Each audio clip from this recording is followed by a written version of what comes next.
जिंदगी तो हमेशा दोराहे पे खड़ा करती है। आप जो चुन लेते हो वो आपका भाग्य बन जाता है, पर आप चुनते क्या हो? दुर्योधन ने नारायणी सेना चुनी थी और अर्जुन ने नारायण को चुना था। ये तो अपना अपना चुनाव है, लेकिन चुनाव अच्छा हो उसके लिए बहुत बहुत गहरी दृढ़ संस्कारों की बुनियाद चाहिए। इसलिए मात्र सैलरी के नोट गिनने वाले टीचर बहुत कुछ दे नहीं पाते हैं। तो हम देखते हैं कि गुरु शिष्य की परंपरा का ये भारत कहाँ विलुप्त हुआ, कहाँ भटका, कहाँ खोया। क्यों बच्चे घर वालों ने विद्यालय पे छोड़े? विद्यालय वालों ने कहा कि घर वाले अगर ज्यादा अच्छी तरह से शिक्षित होंगे तभी हम इन बच्चों को स्वीकार करेंगे। क्यों उस बच्चे को शटल ट्रेन बनाया गया? क्यों उसके प्रति किसी ने जिम्मेदारी नहीं ली? ये गैर जिम्मेदारी, हाँ जिम्मेदारियां बहुत प्रसव पीड़ा देती हैं, आसान नहीं होती। कर्तव्यों को धारण करना, उस पे खरा उतरना, उसके लिए स्वयं की प्रामाणिकता होना, ये बहुत जरूरी है। भारत अपने तेज और ओज के साथ जिया। क्या हम निश्चित करेंगे कि हमारे बच्चे अगर किसी असुविधा के शिकार हो जाएं तो वो बिखरेंगे नहीं, क्योंकि वो सुविधा भोगी नहीं होंगे।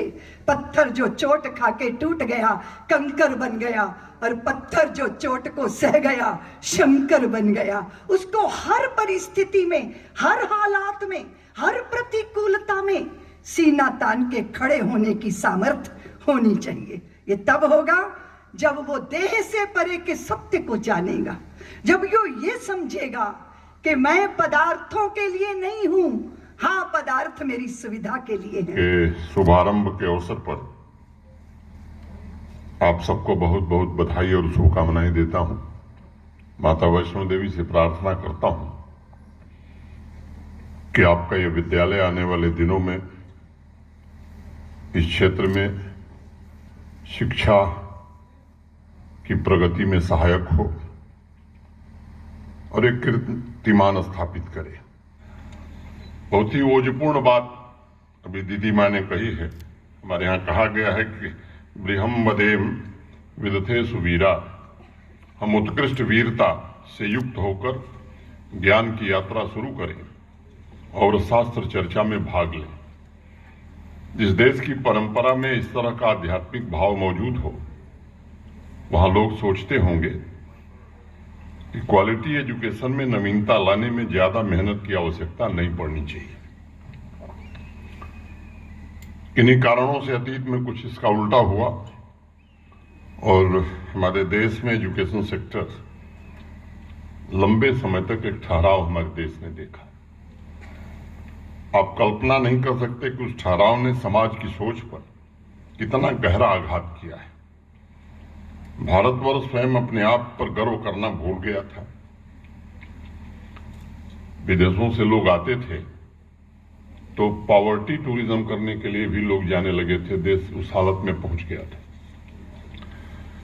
पुरानी पीढ़ी के लोग जानते हैं,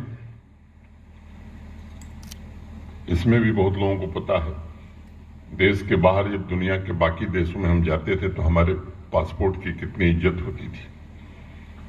यह देश खुद आत्मघाती हो गया था क्योंकि इसकी सोच में गौरवशाली भारत के चिन्ह मिट गए थे। लेकिन समय बदला है। पिछले 9-10 वर्षों में देश सब उठ खड़ा हुआ है। साहस के साथ समाज की सोच में बड़ा बदलाव आया है। भारत पुनः अपने प्राचीन गौरव को प्राप्त करे, इस दिशा में जहां भारत के प्रधानमंत्री ने संकल्प लिया है, मुझे लगता है कि भारत के आम आदमी ने भी ये संकल्प लिया है। जोर देकर ये बात कहना चाहूंगा कि प्राइवेट स्कूल में भी कुछ आरक्षण गरीब बच्चों के लिए होना चाहिए। केवल फीस के आधार पर ही अगर बच्चे पढ़ेंगे तो मुझे लगता है कि पूरे समाज की चिंता हम नहीं कर पाएंगे।